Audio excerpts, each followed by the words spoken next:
Hello everyone from Jesus Light of the World Parish and St. Suzanne's Parish. Lovely to speak again this weekend, just a week before Christmas, a week and a half before Christmas. Je vais commencer en anglais, ensuite je parlerai en français. You know, I've been giving a series of spiritual disciplines for living a Christian life during this pandemic and during these difficult times. But not just during the pandemic, during life itself, you know. And you know, when we think about disciplines, we think, oh my goodness, that means I have to be rough on myself. I have to control myself. You know, when I was a young man, I was inspired by the monks, and I wanted to be a monk. In fact, in many ways, I lived like a monk, monastic life. I always thought that was a life that was sort of special and only for those special individuals. But as I've tried to live a little bit of a monastic life over my lifetime, I'm realizing that it's actually a better way to live. A better way to live. And actually there's a great wisdom in the Buddhist tradition of monastic life, the Christian tradition of monastic life, which is applicable actually to everybody, lay people, parents, children, everybody. Simple principles. And I'd like to continue to develop today's principle, simplicity of lifestyle. I spoke about gratitude a few weeks back, living a life of gratitude. And then the second talk was about living a life from inside to out, i.e. to live a life of connected in silence and meditation, so that I live from that interior tranquility and peace. And today's little reflection is on simplicity of life, you know, la simplicité. We would never imagine monks saying, oh my goodness, I'd like a bigger car. I'd like to have more clothes. You can't imagine Mother Teresa saying, you know, give me more pairs of shoes. I want more and more. Is it because she was just a disciplined and uninterested lady? Or did she realize maybe that by having less, that less is actually more? We think of Joseph and Mary and Jesus, you know, who when they went to the temple brought a little pigeon to offer to the temple. The wealthy offered bulls and sheep and so on. And the comment is always made, well, you know, Joseph and Mary and Jesus, poor them. They were poor. They could only afford a pigeon. They had nothing. And the understanding that goes in the minds of many people is how pitiful that they had so little. It would be, I wish I could have been there and given them a big car and a big house so Jesus, Mary, and Joseph could be really happy. But Scripture teaches us that the Word made flesh teaches us about God and about how to live a peaceful life by everything Jesus did. And if he chose to live a simple lifestyle, it's not just because poor Joseph just couldn't work enough to make some millions. It's maybe because they made a decision to choose to show us a way of living our lives which is more simple. And the more we have, the more we want. It's a basic principle. And God teaches us that material things divide, spiritual things unite. Basic principles. St. Thomas Aquinas taught us that peace, interior peace is the tranquility of order in my life. Peace is tranquility of order. When there's order in my life and simplicity in my life, there's more peace. Material things divide. I want what you've got. I want what you've got. I want a bigger house. I want what you got. So I have to work harder and harder. But spiritual things unite us. No, I don't want more. In fact, I'd like you to be blessed, you know. So we need to learn the art of decumulating and not accumulating. You could ask yourself every time you see something that you own or have and say, when I'm dead, how will this particular thing serve me? Good question. Simplicity, simplify. The monks don't choose simplicity, the Buddhist monks, the Christian monks. They don't choose simplicity just because they have nothing better to do with their lives. It's because they've learned that when you have less, life is less complicated. And I think in our internet-driven culture, in our very busy culture, unless we get grounded more and more in spiritual principles that will root us in tranquility, we're going to get more and more frazzled interiorly. So let's be practical about living a simplicity of lifestyle. First of all, here's a simple thing that I do regularly, but you don't have to do it, but that's what I do. So I run out of bread in my fridge, or I run out of milk, or I run out of margarine, and I choose not to get some more margarine for about 3-4 days. Of course, it's more complicated when I live with a roommate or a partner in my house, another priest. But when I live alone, and even when they're gone on holidays, I don't replenish things and let it sit.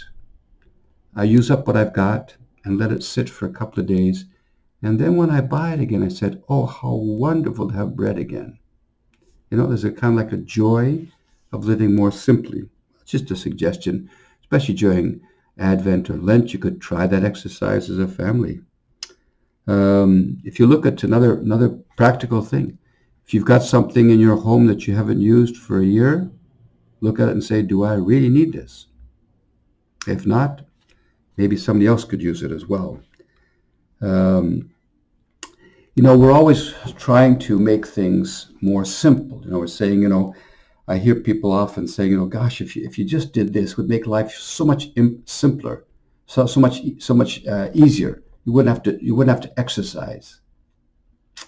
And I often say to myself, well, why would I want to do that? Just an example, If I park my car in the parking spot right by the front door of the grocery shop, and I fight for that, and I make sure I get it before somebody else gets it, then I'll have to walk only 10 feet to bring my groceries to my car. But if you're still in health, obviously if you're not well, that's understandable. You want to park closely. But for those of you who are healthy, what if you were to park quite a ways away and take the grocery bags and do your exercises for your muscles as you're going to your car, and you're doing both the gym at the same time. You're also disciplining yourself. You're simplifying your life, and you're bringing it to your car, and you've got a stronger constitution. Everything we've built around much of our culture today is to make things less strenuous, and as a result, we become very flabby people.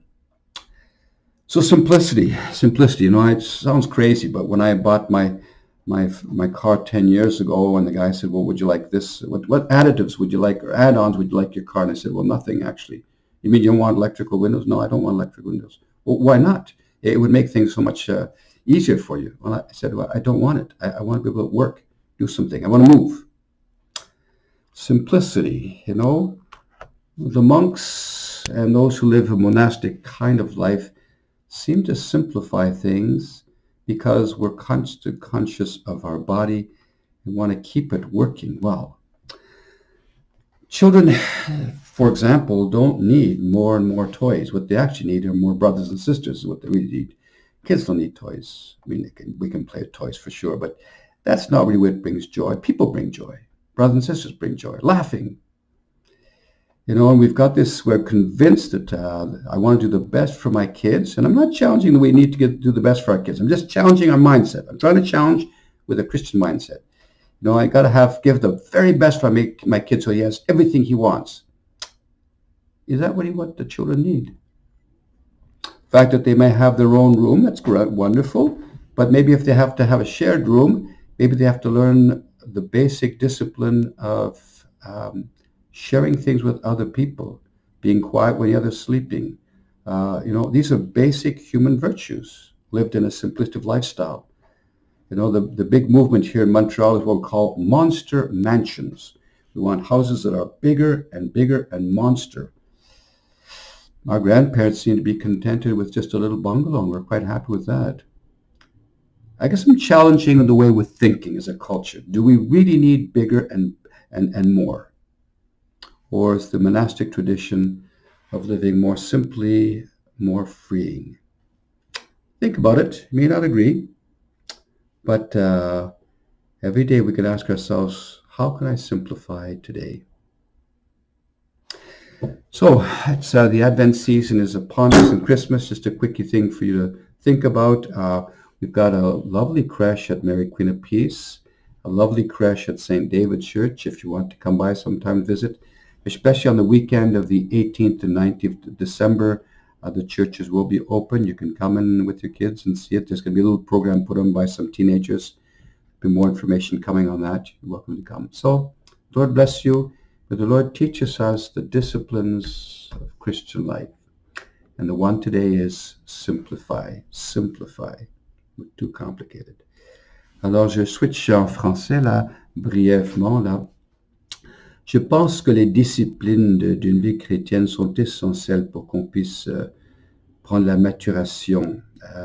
Quand on voit que les moines vivent une vie assez simple, les moines bouddhistes, les moines chrétiens, ils vivent une vie plus simple. On ne verrait jamais un moine en disant « Moi, je veux de plus en plus de choses, je veux de plus en plus de vêtements, de plus en plus de chaussures. » Est-ce que c'est parce qu'ils sont juste inintéressés ou ils manquent d'argent?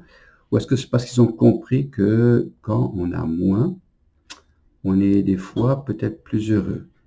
Et d'accumuler, au fond, c'est une sorte de prison. Une prison dans laquelle on se retrouve.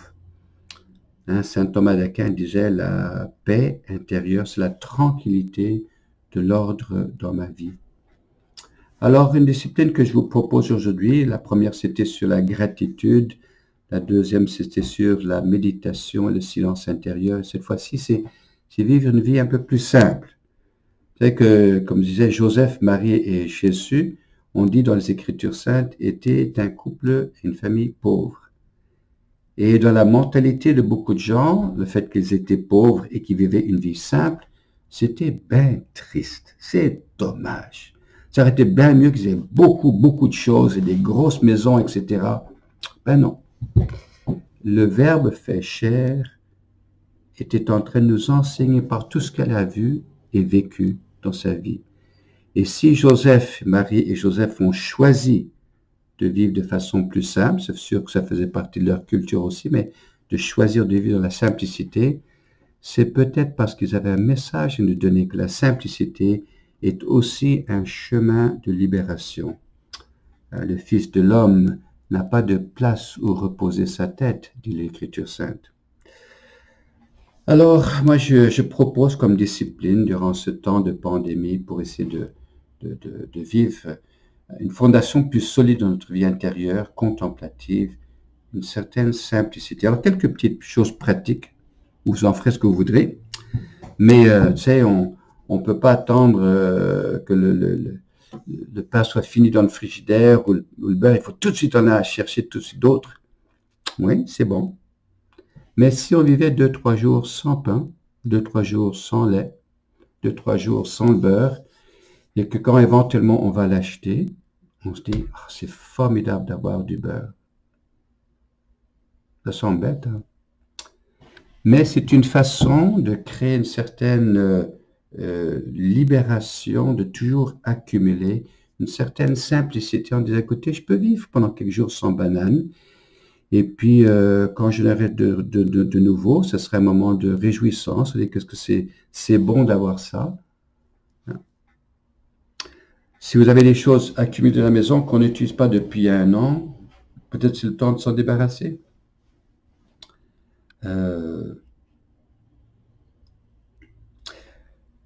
Je pense que si quelqu'un vous dit, comme j'ai un confrère qui m'a dit l'autre jour, « Hey, il est beau ton chandail, là, j'aime bien ce chandail, hey, c'est formidable. » Dans mon instinct, ben, est-ce que tu le veux? Ça me fera plaisir de te le donner. J'en ai un autre.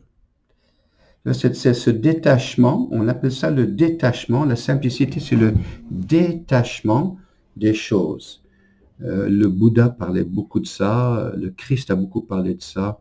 dans la vie monastique, de ce détachement, que j'ai pas besoin de choses. De toute façon, quand je serai mort, je les garderai pas, ces affaires-là. Et je pense, une erreur dans notre culture, un aveuglement, c'est qu'on a l'impression, surtout comme parents et grands-parents, qu'il faut que je donne tout à mes enfants. Bon, pensez-y un petit peu. Je veux que mes enfants manquent de rien. Ah bon? Ça peut paraître une excellente idée, mais creusons un petit peu la chose. Peut-être le fait qu'ils manquent des choses serait peut-être une bonne chose pour eux parce que ça crée une certaine gratitude en eux, d'une simplicité de vie. Il faut absolument que tous mes enfants aient leur propre chambre avec leur propre ceci, leur propre cela, leur propre télévision. Bon, s'ils vivaient 2 ou 3 dans une chambre avec un bunk bed et qu'ils apprennent à être plus respectueux de l'autre qui est en train de dormir ou l'autre qui est en train de faire son petit projet, il faut que je baisse ma voix, que je fasse moins de bruit. Peut-être ça peut m'apprendre des vertus sociales qui manquent terriblement dans notre culture. Peut-être apprendre à mes enfants de vivre ensemble dans une plus petite maison avec à partager leurs affaires. Ça peut leur apprendre des outils pour le mariage. Un jour, ils auront appris à partager avec un époux, avec une épouse. Mais si on leur enseigne qu'il faut avoir tout pour toi-même et tout juste pour toi, et que tu sois pleinement satisfait dans tout ce que tu as, ça risque aussi de les former intérieurement à dire « je veux tout pour moi ». Bon, enfin, pensez-y, mais je ne suis pas sûr que toutes nos méthodologies de formation de nos jeunes sont nécessairement les meilleures et que nos hypothèses ou nos convictions sont toujours les plus réfléchies. Enfin, c'est ça, simplicité de vie. Sur le Noël approche, comme vous le savez, alors nous avons bientôt la célébration. Nous avons maintenant une très belle crèche à Marie-Reine-la-Paix et à Saint-David. Si vous vous intéressez de visiter, vous êtes bienvenus, spécialement la fin de semaine du 18 et 19 décembre. Là, les églises seront ouvertes pour une portion du temps, alors juste à voir quand ça sera ouvert et amenez vos enfants. Il y a aussi à Marie-Reine-la-Paix, les jeunes vont faire une pièce de théâtre. Il faut voir un petit peu les heures que ça sera fait, mais une occasion d'apprendre, enseigner la marche à Bethléem. Alors, je souhaite un excellent temps de préparation de Noël. La pandémie rend la vie difficile. Si on se met sur des bases solides, monastiques, de discipline chrétienne, on peut passer à travers beaucoup plus facilement. Et je pense que la gratitude, la méditation et aujourd'hui la simplification, simplicité peuvent aider beaucoup. La prochaine fois, je parle un petit peu de rythme de vie et je parlerai aussi du sens de vocation dans ma vie. Ok, alors bonne journée et que le Seigneur vous bénisse. Lord bless you.